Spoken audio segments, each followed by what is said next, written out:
अब हम जनरल वे में डेफिनेशन देखते हैं मैट्रिसेस की। Generally a bracketed rectangular array of m by n elements. अब इसमें हमारे पास एलिमेंट्स कितने हैं, m और n। पहले हम एलिमेंट्स कितने ले रहे थे, पहले 2 ले रहे थे, 3 ले रहे थे, 4 या 5 ले रहे थे, इस तरीके से 3 या 4 एलिमेंट्स ले रहे थे। लेकिन अब हमारे पास क्या आ गया है, rectangular arrangement. Array means arrangement. Rectangular array of m by n elements. उन एलिमेंट्स को किस फॉर्म में लिखना है, इस ए आई जे की फॉर्म में, where the value of i is from 1 2 3 up to m तक, और जो वैल्यू ऑफ j है वो कहाँ तक है, n तक है। Arrange in m rows. m जो है वो रोज को रिप्रेजेंट करेगा। Its blood, okay. m जो है वो रोज को रिप्रेजेंट करेगा और n जो है वो कॉलम्स को रिप्रेजेंट करेगा। तो उस टाइप की अरेंजमेंट को हम बोलते हैं matrix of m by n order. ठीक है, m बाय n यहाँ पे क्या है, इस मैट्रिक्स का ऑर्डर है। अगर m रोज और n कॉलम्स हों किसी भी मैट्रिक्स में और उसके जो एलिमेंट्स हैं वो इस फॉर्म के हों a i j की वैल्यू क्या है, वो 1 से m है। i जो है वो रिप्रेजेंट कर रहा है नंबर ऑफ रोज को और j जो है वो रिप्रेजेंट कर रहा है नंबर ऑफ कॉलम्स को। तो उसके अकॉर्डिंग अगर हम नंबर्स को अरेंज करें तो यहाँ पे क्या आ गया, जब i भी 1 था और j भी 1 था तो फर्स्ट एलिमेंट यहाँ पे क्या आ जाएगा, a11। ठीक है, जब सेकंड में हमारे पास यहाँ पे आ गया सेकंड एलिमेंट, जब फर्स्ट रो थी और सेकंड कॉलम था हमारे पास तो यहाँ से क्या आ गया, a12 सेकंड एलिमेंट आ गया।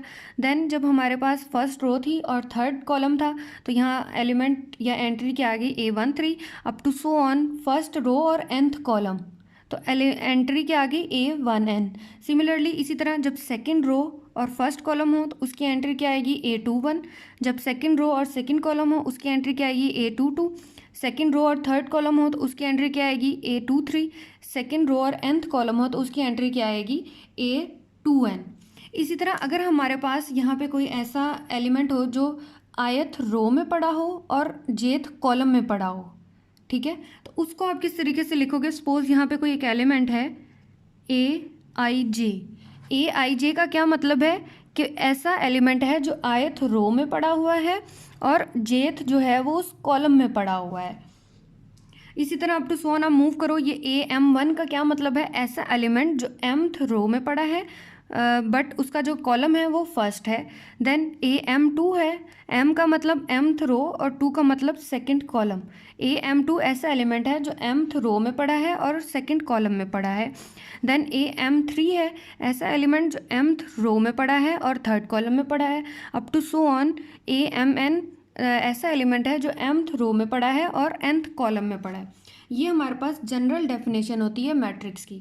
अब इस तरह के मैट्रिक्स का ऑर्डर क्या होगा, इसमें रोज़ कितनी है, इस मैट्रिक्स में रोज़ हैं m और कॉलम्स कितने हैं n, तो इस मैट्रिक्स का ऑर्डर हमारे पास क्या आ गया, m बाय n ऑर्डर आ गया।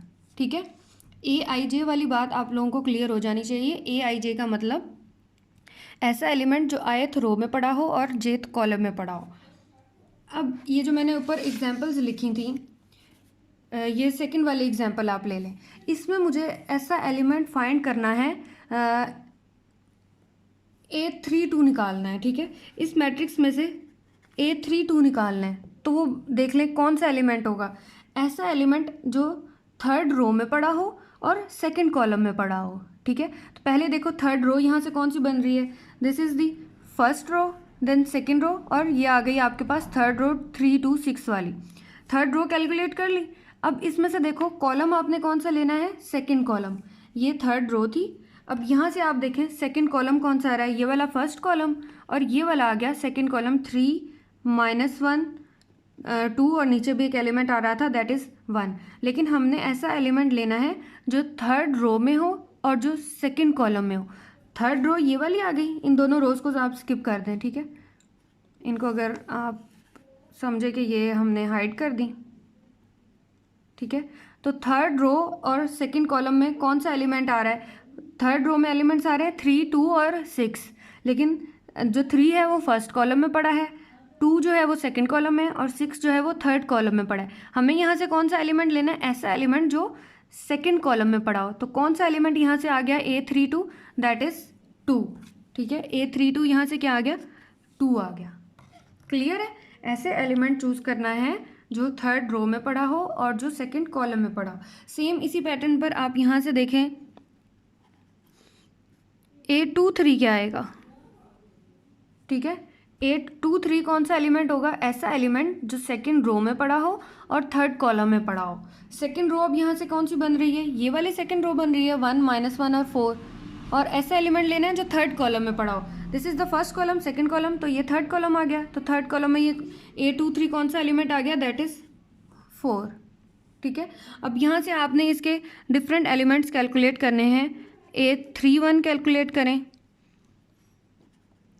A13 कैलकुलेट करें, सिमिलरली आप कैलकुलेट करें A21 और A33, ठीक है। ये इस मैट्रिक्स के लिए भी आपने कैलकुलेट करना है, फर्स्ट मैट्रिक्स के लिए, और जो सेकंड मैट्रिक्स है उसके लिए भी आपने कैलकुलेट करने हैं, और फिर देखें कि आपके पास जो है क्या आंसर आता है इनका। अब ये जो मैंने जनरल डेफिनेशन लिखी है मैट्रिसेस की, इसमें हम क्या, कौन से एलिमेंट्स किस टाइप के यूज़ करें, AIJ की फॉर्म में लिख रहे हैं। तो जो मैट्रिक्स होता है उसको हम कैपिटल लेटर से डिनोट करते हैं, ठीक है। कोई भी मैट्रिक्स हो उसको हमने डिनोट करना है तो उसको हम कैपिटल लेटर से डिनोट करते हैं। सपोज ये एक मैंने मैट्रिक्स लिखा है, that is equal to capital A के इक्वल लिखेंगे। मैट्रिक्स को हम कैपिटल लेटर से डिनोट करेंगे और उसके अंदर जो एंट्रीज या एलिमेंट्स हैं उनको हम स्मॉल केस लेटर से डिनोट करते हैं। ये वाली एंट्रीज जो हैं ये कुछ भी हो सकती हैं, ये अल्फ़ाबेट्स भी हो सकते हैं, ये कुछ ग्रुप्स भी हो सकते हैं, या कुछ नंबर्स भी हो सकते हैं। लेकिन जो मोस्टली हम यूज़ करते हैं मैट्रिसेस में वो हम बेसिकली नंबर्स यूज़ करते हैं। ये नंबर्स जो हैं रियल नंबर्स भी हो सकते हैं, और ये वाले जो नंबर्स हैं ये कॉम्प्लेक्स नंबर्स भी हो सकते हैं, ठीक है। यानी जो मैट्रिक्स की एंट्रीज हैं ये रियल नंबर भी हो सकती हैं, या मैट्रिक्स की एंट्रीज जो हैं वो कॉम्प्लेक्स नंबर्स भी हो सकती हैं। जस्ट लाइक ये जो मैंने ऊपर मैट्रिसेस लिखे हैं इनमें जो एंट्रीज हैं ये क्या हैं, रियल नंबर्स हैं। ये एंट्रीज जो हैं वो कॉम्प्लेक्स नंबर्स भी हो सकती हैं। कॉम्प्लेक्स नंबर्स होंगी तो अगर किसी भी नंबर के साथ अगर आयोटा आ जाएगा तो वो कॉम्प्लेक्स नंबर हो जाएगा, ठीक है। तो इस तरह हम मैट्रिक्स को जनरली अगर रिप्रेजेंट करना है, A जो है वो कैपिटल लेटर से डिनोट किया, that is equal to AIJ, और इसका ऑर्डर कितना है, M/N। अगर जनरल बात करें AIJ क्या है, एलिमेंट्स हैं या एंट्रीज हैं, और उसका ऑर्डर क्या है, M/N है, ठीक है। मैट्रिक्स को डिनोट करने के लिए आप कि ये आप पूरे अरेंजमेंट लिखो, इसकी बजाय आप सिंपल इस तरीके से रिप्रेजेंट कर दें तो यहाँ से क्लियर हो जाएगा कि A एक ऐसा मैट्रिक्स है जिसके एलिमेंट्स हैं AIJ, और उसमें रोज़ कितनी हैं M, और उसमें कॉलम्स कितने हैं N, या उसमें AIJ एक ऐसा एलिमेंट है जो ith रो में पड़ा है और जो jth कॉलम में पड़ा है। होपफुली क्लियर हो गया होगा। डेफिनेशन मैंने आपको एक्सप्लेन की है मैट्रिक्स की, और उसके अकॉर्डिंग फिर उसका ऑर्डर बताया कि किसी भी मैट्रिक्स का ऑर्डर मीन्स कि उसके नंबर ऑफ़ एलिमेंट्स आपने किस तरीके से फाइंड करने हैं, और फिर उसमें ये AIJ का भी कॉन्सेप्ट बताया। AIJ means ith row and jth column, ठीक है। Thank you.